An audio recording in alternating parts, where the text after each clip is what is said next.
Alright, well, this is Pablo back. How you doing, my little chefs? I got some chicken today. We're gonna do a mushroom cream chicken. It's not that hard to do.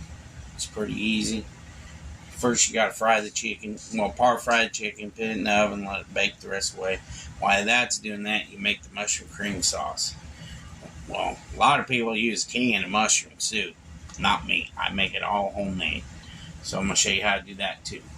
So, first thing is I put some baking powder. Baking powder. Put about 2 tablespoons of baking powder in the flour because it makes it more fluffier.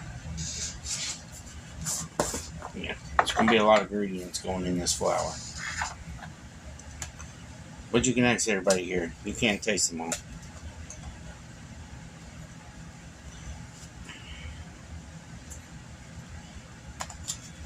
So, about 1.5 tablespoons of chicken base.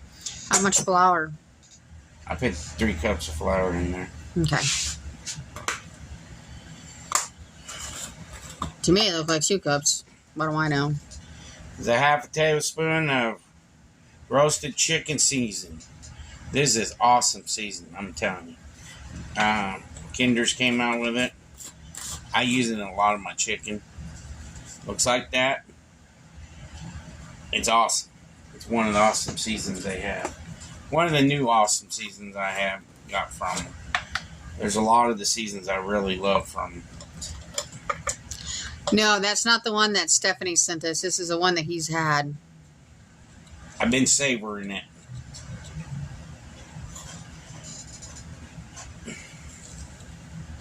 I'm going to put a full tablespoon of that in. It's Butcher's All-Purpose Blend.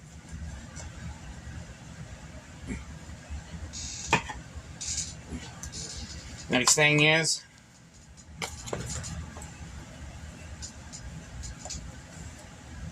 a 1/2 tablespoon of garlic powder. Garlic powder.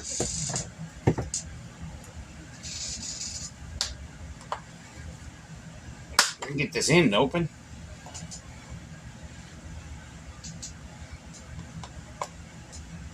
Half tablespoon of black pepper. And then you mix this all up.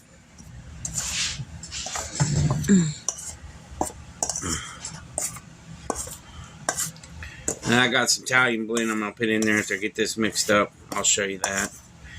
Italian blend is Italian seasoning. It's got like rosemary, thyme, oregano, and basil in it. Gives it a sweet taste.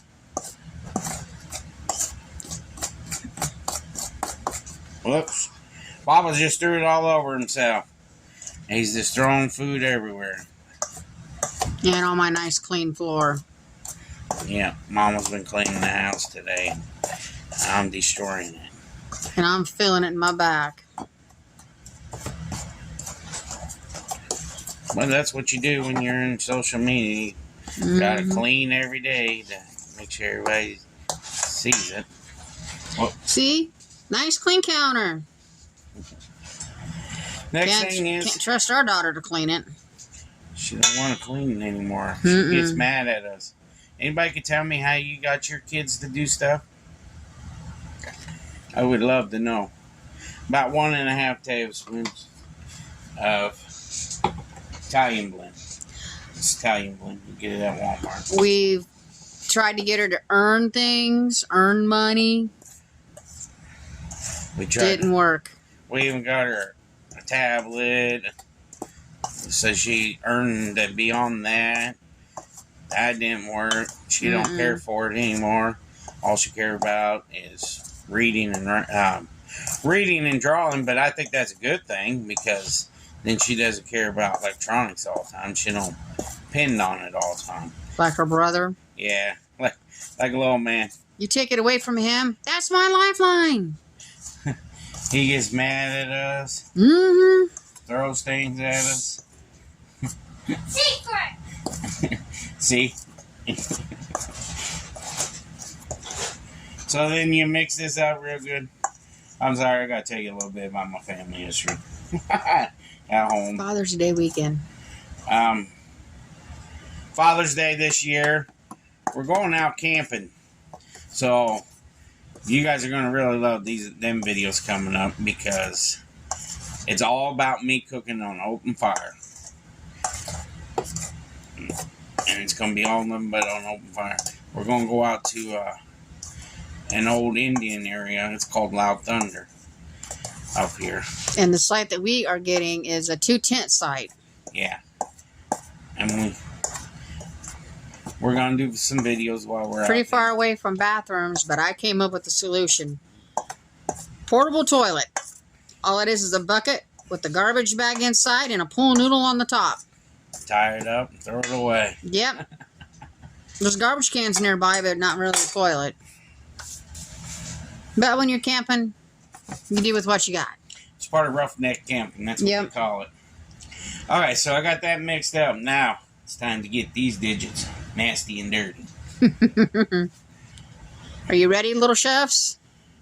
That's what we like to do. Get it down in here with some egg wash. It's got a little bit of salt in this. The reason why you put a little bit of salt in it to make that egg more stickier. A lot of people don't know that, but that's what you do with it. How many of you like to go camping in the summertime?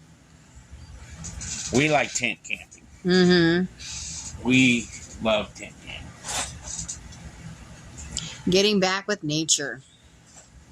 And there's hiking trails there, and we started walking one last week. Yeah. But it was flooded, so we're hoping when we go next month it won't be flooded. Because it was beautiful, the part that we got to walk on. Oh, he's enjoying that. Mm-hmm. Plus, my oldest dog, Ruby, I call her Ruby Dooby Doo, she loves being out in the woods. That's one thing she loves to do. You get her out in the woods, it's like trying to get her out of them woods sometimes because she'll stay next to us. She won't wander off on us. No. She's a good dog on that. Has to smell every plant. Every plant. She sees creatures out there, she don't even run after them. But if she's at home, she runs after them. Phone's falling down. Sorry. When she's at home, she runs after them. Yeah. And she barks a lot at home. But you take her out in the woods, she don't bark that much. I don't understand that. Ruby. But she's my baby. Yeah, she's been my baby since we found her at the pound. She jumped up on the fence. She was a baby herself when we found her. Yeah, she jumped up on the fence at the pound, and she just really wanted to come home with us. And we put money down on her to have them hold her until I got paid. And we had to bring our older dog named Heidi. Her favorite name was Grandma because she was the oldest dog of the house. She was 23 years old before she passed away, and she was a wiener dog. But the reason why she lived a long life too, yeah, she loved chicken, but she loved vegetables too. They say vegetables are good for a dog and it helps them live a long life. Well, that's a proven fact right there. Wiener dogs' average lifespan is 16 years old. She surpassed that. Oh, yeah, she's super. And camping, that was her thing. Oh, my God. She loved camping, just like Ruby. She loved laying by the fire. Yep, she laid by the fire. And we went on a camping trip to Arkansas. And that was her last trip. We come on the way home, and she passed on the way home. And it took a lot out of us. But she's with God now. But we love her. We miss her. If you believe in spirits, we're going to tell you, we do hear her every now and then walking around the house. Yeah. She does walk down the hall. I love it. I miss that dog. She was She was one of a kind. That it? Yeah, that's all the chicken. 8 in the package. Wow. Yeah, it's a big package this time. Mm-hmm. So you put this stuff outside. You could save that flour mixture for your next time you do chicken. All you have to do is sift it out. Get you a sifter. Sift it out. Put it in a bowl. Write chicken on it. Because I got some flours over there for pork. And there's one over there for beef. I know. That got put up. That I bred like for chicken fried steak and stuff.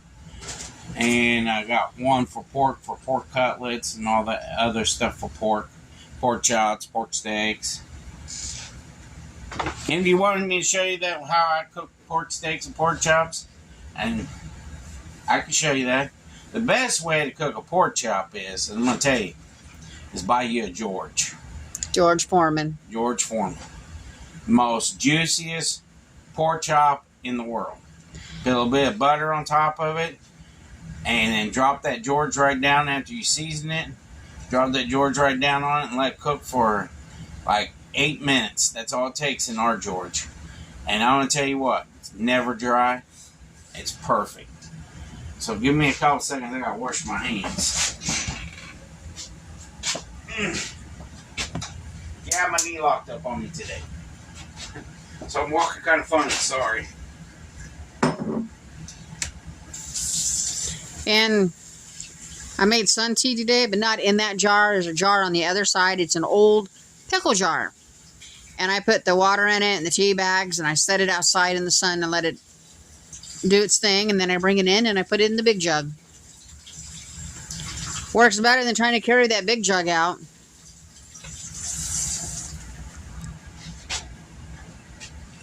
Ugh.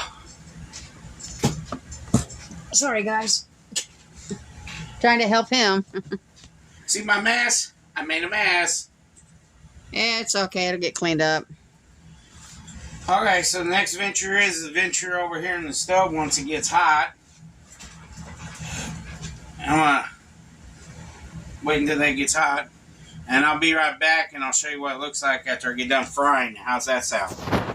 So little chefs will be back in a little bit and I'll see you in a few. Peace. Okay, I'm back now. Look. This is what it looks like after you par fry it.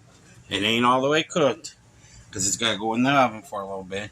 And you want it to cook in the oven after you par fry it so it make it a little bit tender when you pull it out to cook. Put it on your bed of noodles and sauce. So next thing is, spin her in the oven. Let her bake. Next venture is I got to make a roux for the sauce. So I'm going to go in here and get my onions and green peppers.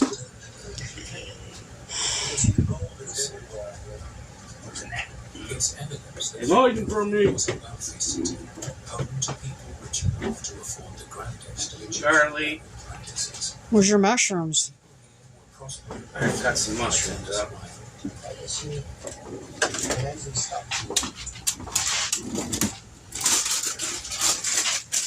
This is the veggie drawer. So what do I get? I got a lot of veggies in here.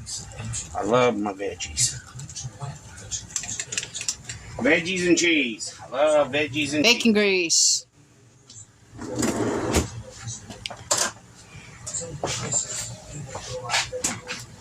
Next thing is I gotta cut up some mushrooms.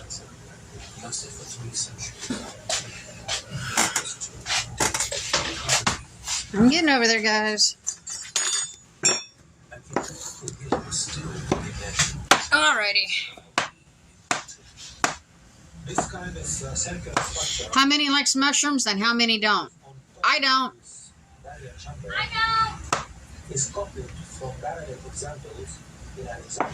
Cut them in slices and cut them in half if they're big. They're real big.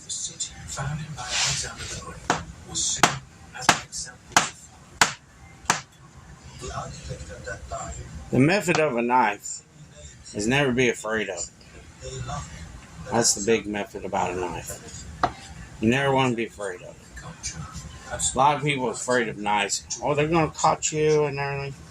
You can hold it like this and do it this way. and slice them.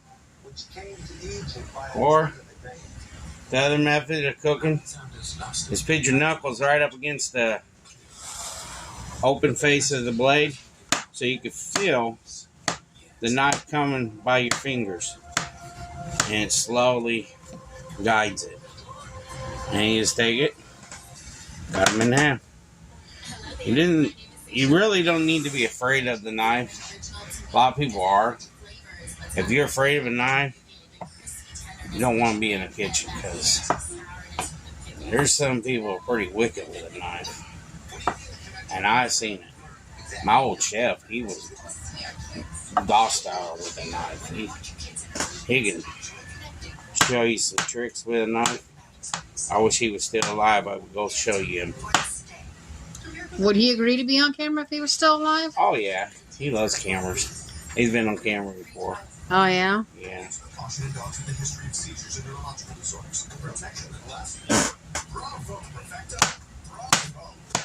Does his son own the business now? Yeah. Does his son like him? No. No? He's a princess. Oh, one of them. Okay.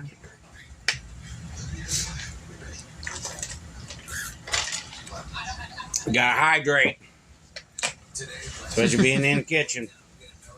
Alright, let's go on over this way. Hold on a minute, I gotta grab a cup of flour.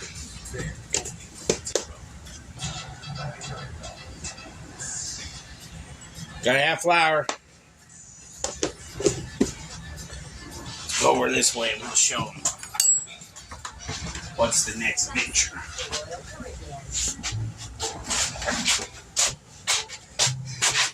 How's the weather where you guys are? It's not too bad here. But they're calling for some rain tonight. So, some mushrooms in here.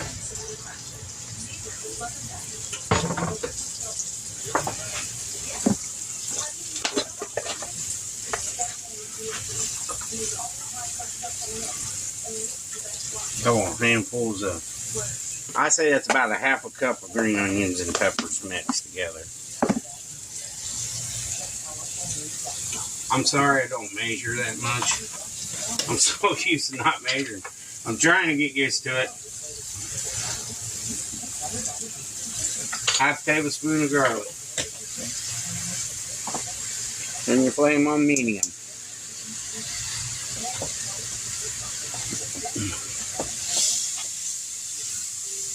Mix these veggies up. Just had that chicken just fried in it.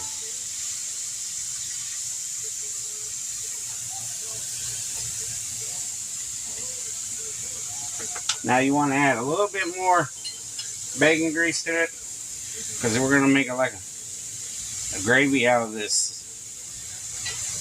sauce. Out of it.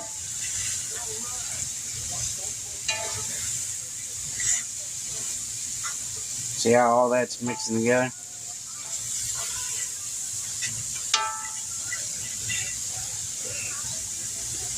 Get that all mixed together and let it start cooking down a little bit.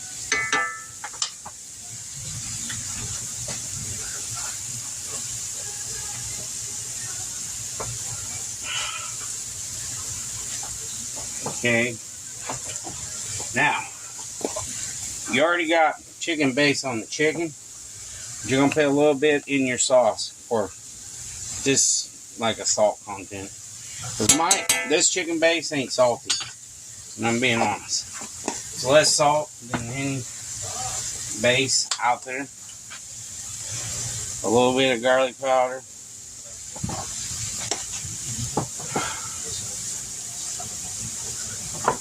I use white pepper. And white pepper's stronger than regular pepper. So it will be pretty strong if you use too much. And a little bit of celery salt.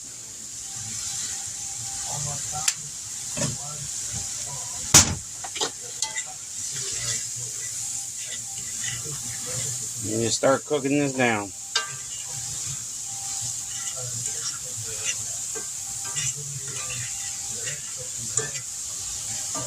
Sorry, I held the phone up. And this is how you do it. Get it all mixed up. Them yum yums in there and everything.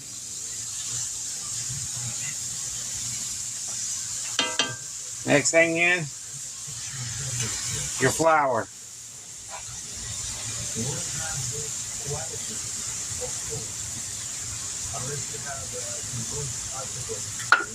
And this flour will make your roux out of all this stuff. All this stuff is going to connect to it. And the roux is going to be sticking to it. But that's what you want. You want it a little sticky. So you can add your milk to it to make your gravy.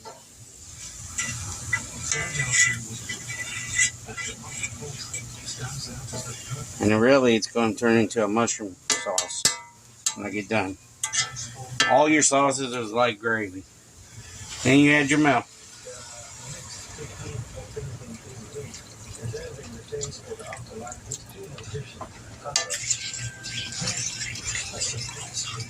You start mixing it up. And all them flavors are going to categorize into this sauce.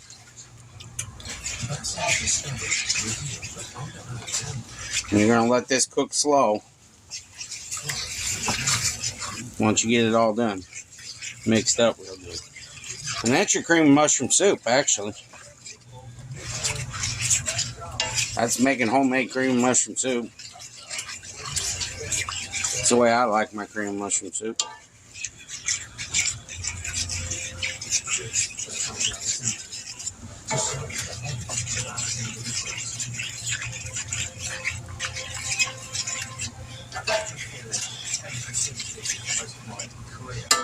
Just let that cook. And that's your sauce, your mushroom sauce for the chicken when it gets done. I'm gonna let that cook. I'll be back in a few to show you what the end progress looks like and everything. So I'll see you guys in a little bit. So I'll see you in a few, little chefs. Peace. Hey, you all, I'm back. So now we got the noodles done. Put a little bit of noodles on top. And take a piece of chicken. Put it right on top of there. And you take some of this cream sauce. Here, have 10 cents for the screen. And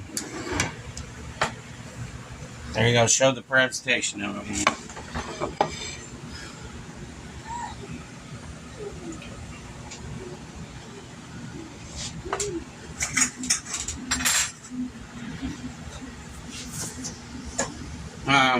Working on a little man's plate right now while you guys want.